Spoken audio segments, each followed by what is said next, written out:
A lot of students come to an MFA program talking about their need to find their voice as a writer, as though they have one particular prose style or one particular voice in which they're going to best be able to express themselves. And I confess, when I hear people talk in this way, I'm always a little bit bemused, because for me, voice, prose style, these things aren't a natural gift that you either have or you don't have. They're skills that you can develop, and they're also a question of choice. You have to find the prose style that is best fitted to each particular project that you're working on, and there's no guarantee that one size is going to fit all, that one particular voice or one particular prose style is going to adapt readily to every single project you ever write. Obviously, I think a lot of us will default to particular prose styles or to a particular style of writing, very much in the way, if you're a runner, you're going to default to a particular length of running that you're comfortable with. You might be a sprinter or you might be a marathoner. Some of us might be very minimalist naturally in prose style and find that that comes easily. That's what we love to read. That just feels comfortable aesthetically to us. And others of us might be much more florid, might be exploring the sort of romance side, in terms of romance languages, the romance side of English, and love using those polysyllabic words and long rolling sentences. And maybe that's the thing that we love to read, and that's the thing that feels comfortable. But I think the thing to remember out of all of this is that there has to be an essential connection between style and the content. The thing that you want to say has to be said with the appropriate vehicle, the appropriate prose style. You have to choose. You have to make a choice what's going to suit the material that you want to tell. And if you don't yet have the skill set to use that particular prose style, then you're going to need to develop it. And that's absolutely something that you can learn to do, just as you would learn to develop muscles or learn to develop facility in another language, say. So how do we go about learning a new prose style? There are always two ways. You have to read, you have to write. So let's talk about reading first.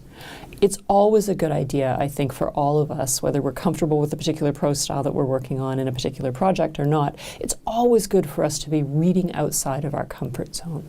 We all have our favorites. We all have those books and those authors that we love to go back to again and again.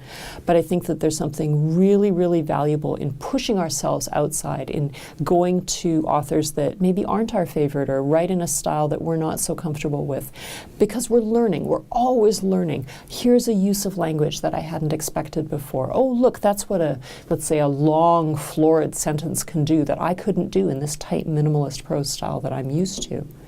One of the greatest ways that you can really force yourself out of your own particular little reading bubble, force yourself out of your comfort zone, is to subscribe to your local literary magazine. And that maybe you're looking at the New Yorker, maybe you're looking at something like UBC's Prism International, and read all of the fiction that goes by.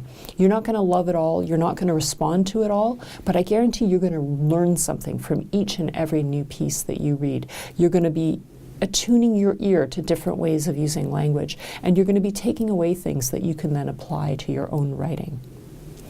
Once you've read really, really widely and made sure that you're reading in the styles that you might be interested in exploring, then it's time to start setting yourself some writing challenges. If you've been a lifelong minimalist and you've decided, I'm telling a really ornate story, it's historical fiction, it's going to be a lot of lush description and big drama and love affairs and murders, and I need a big florid style to tell this.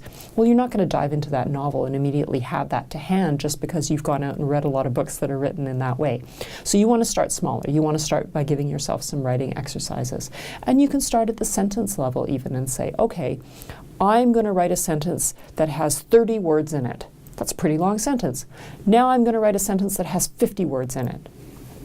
I'm going to write a sentence that only uses words that have more than one syllable. And these are artificial and they're going to feel a little bit stilted and weird, but you're developing muscles that you hadn't necessarily used before. And of course, if you're that very florid, elaborate writer and you're trying to pare down, let's say that you've decided you want to write a novel which is going to be a really gritty, tight little urban noir, and you want to have a really spare, gritty kind of prose style, you can say, all right, I'm going to take away all of the excess that I'm used to relying on. I'm only allowed to write a 5-word sentence right now, or I'm only allowed to write a sentence that uses words of one syllable. I'm not allowed to use any adjectives in this entire paragraph.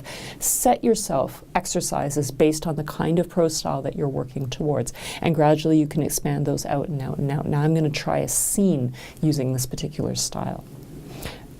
by reading and by writing outside of your comfort zone, you're going to expand the options that you have available to you, and you're going to make it easier to tell any story that you want to tell, because you're going to be able to make the correct prose style choice that's going to suit the content of the material that you have.